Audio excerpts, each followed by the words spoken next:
Wow, thank you, Emily and Robert. And for those who may not know that, Robert wrote that song, so we appreciate that. And Emily for singing it, and Susan for signing. Every week I'm beginning to learn more and more talents that you have. I appreciate it. It's amazing. Thank you all for that.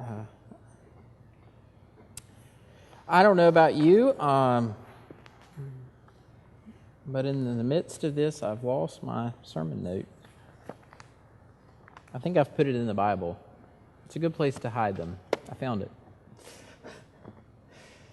I don't know about you, but in this week, and with everything that's going on in the news, and it just keeps getting worse and worse. And today we've learned about a plan to kidnap the governor of Michigan and take over the government. It just seems like my mind continues to get more and more boggled every day by the news. And so I don't know about you, but I thought we might want to hear that word from Paul in the Philippians, to the Philippians, a word of encouragement to continue on, to challenge to face the challenges that are there, and to look at it from a different perspective sometimes than the world gets. I don't know about you, but I'm getting pretty jaded at some of the stuff that goes on, and get very frustrated that I don't feel like I'm making a difference and changing things, and it doesn't matter what we do, we're not getting it. It seems like that. I know that's not true. I think that's where my faith and the understanding and the story of faith takes such rootedness and grounding me, and to encourage just the continuation of going forward. And a reminder to us that it's not just about living the way the world lives.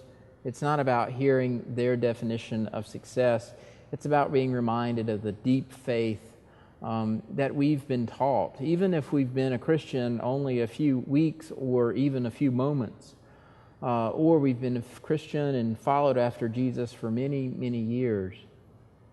That this faith that has shaped us and that grounds us into something other than the worldliness around us, we have to reevaluate and hear again these words of encouragement, words of hope and trust, to set our minds into a different place than where we find ourselves. Sometimes folks will ask me, I remember one of my mom's friends at work, she asked me one day what I did, and I said, well, I'm a Methodist preacher. And she went on and finished her story, and then she came back around and she says, well, why are you Methodist? Are you afraid of water?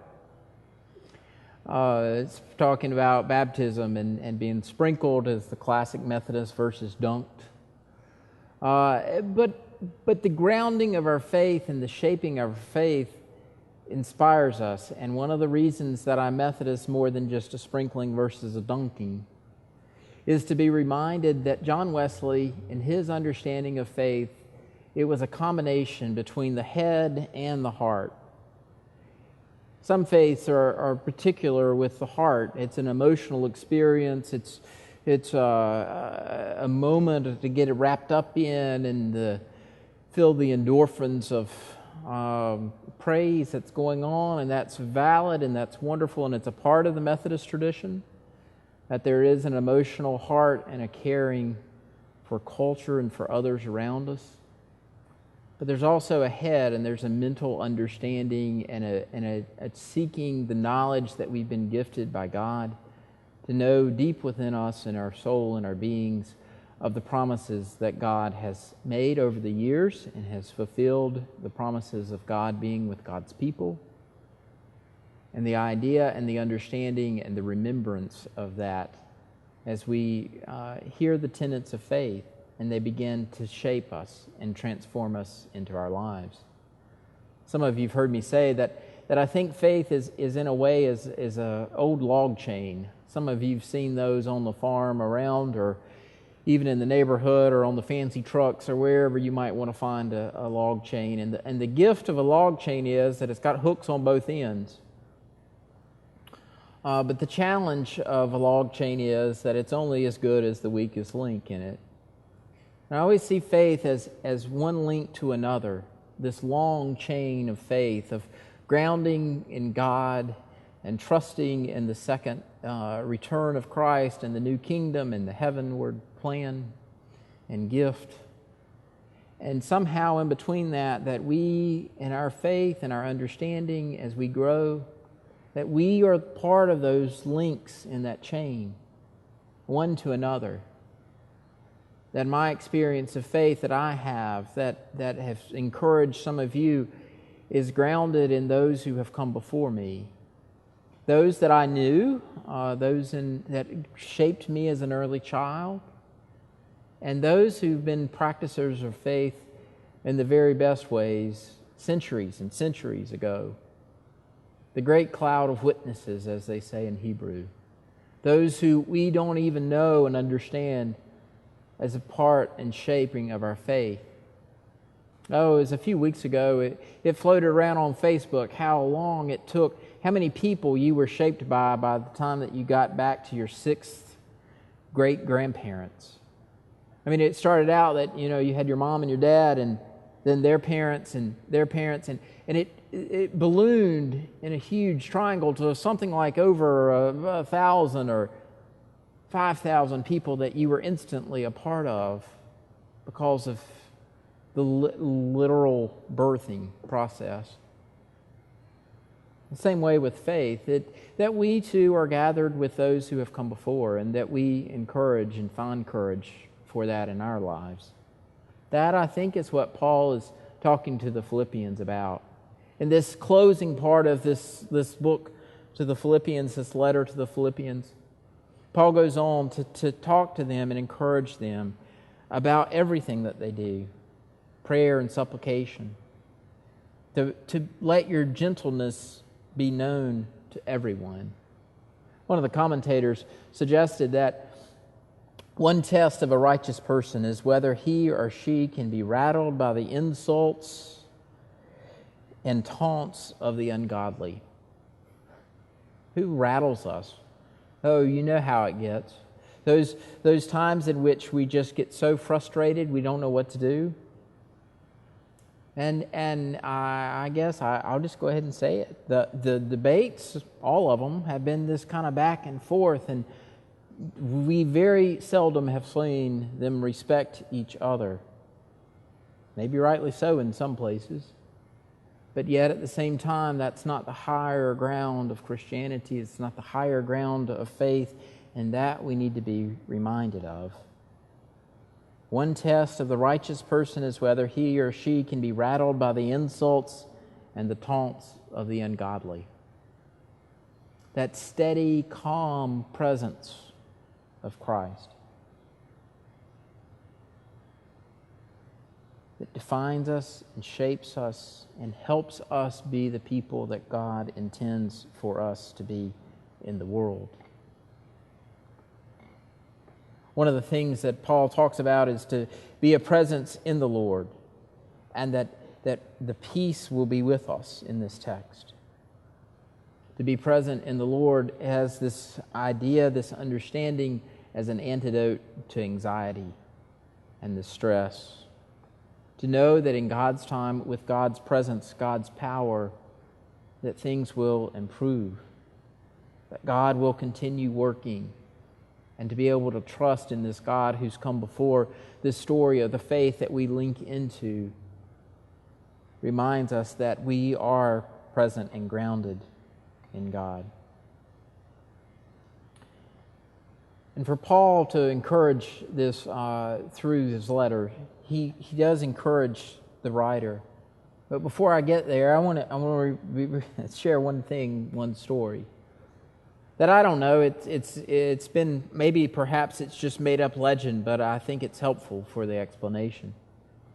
The old story goes that Martin Luther used to get up and have prayers in the mornings, and that sometimes when he became particularly stressed and particularly overwhelmed with the work that was before him, with the challenges of the Protestant Reformation, that he said he had so much going on that he spent an extra hour in prayer. What about that? We get so turned, so busy and so focused on things that we begin to shed away the things that nurture our faith and to sustain our faith.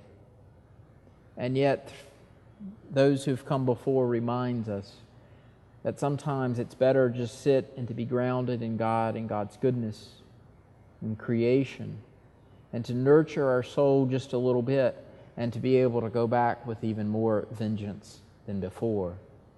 It's the old adage of the axe that becomes dull. Sometimes it's better to take a few minutes and sharpen the axe and be able to go back at the chopping down the tree than it is to keep beating on it with the dull axe over and over again and getting nowhere. To be able to take time and to be present with God. Excellence that Paul tells us to focus on in this text, this excellence, if there's any good thing, if there's any excellence, to think on these things and to do these things. One of the unique observation from a commentator is that this excellence that's mentioned, this Greek word, is the only time that Paul uses this word in all of his writings that we have. This idea of excellence. But it was pretty common in the Greek culture. It was pretty common in the Greek Stoic and the Greek understanding and the mentality. That was what set them apart, is this idea to understand and this excellence. And Paul pushes the excellence of the culture away and reminds them, if there's anything worthy of praise, think on these things. Encapsulating that understanding in the Greek philosophy that into the faith, and to ponder these things and to be able to hear and receive them and to allow it to grow in our lives as well. In verse 9, perhaps this is what I need to hear more today than anything else. Keep on doing the things that you have learned and received and heard and seen in Paul and his work. And those who've come before us, those who serve as models and perfecters of our faith, those who we refer to as saints and those who remind us of saints in the church, those who've lived lives exemplary in our culture and in our lives, to keep doing those things, to model ourselves after them, not the ones that we see that we don't want to look like, don't want to act like, and don't want to give in to those insults and taunts of people. The old story goes along that the policeman one day was going along the main road, and this car went whizzing by and was passing in and out of traffic, and the horn was blowing, and all kinds of signs and fingers and arms and hands were being thrown out the windows and fists, and finally the policeman wasn't sure what was going on. And so he flipped on the lights and went and stopped the car. Walked up to the car, and the person that was driving, he looked at him and he said, "Sir, I need to see license registration." And the guy said, "Well, what did I do wrong?" And he said, I saw the sticker that said, "Follow me to church" on Sunday or whenever, "Follow me to church." And I knew that this car must be stolen. Because it wouldn't be the action and the activity and the level and of what a person who's grounded in faith, trusting God, understands. Because part of what I think the faith exemplifies, part of what Wesley exemplified in his belief and understanding, is this combination of this head and this heart. That together they begin to ponder and to help us live the life that God has intended. Helps us model our lives and our faith after Jesus Christ. We don't always get it right. We are still human. But through those waters of baptism that begin to shape us and change us and wash away the power of sin in our lives, that it enables us to be God's people in the world. To not give up hope and to trust in God's goodness this day and in every day, forever and always. To ground our faith strong in the anchor that holds through any storm. All glory, honor, and power be to the one who was, who is, and who is to come. Amen.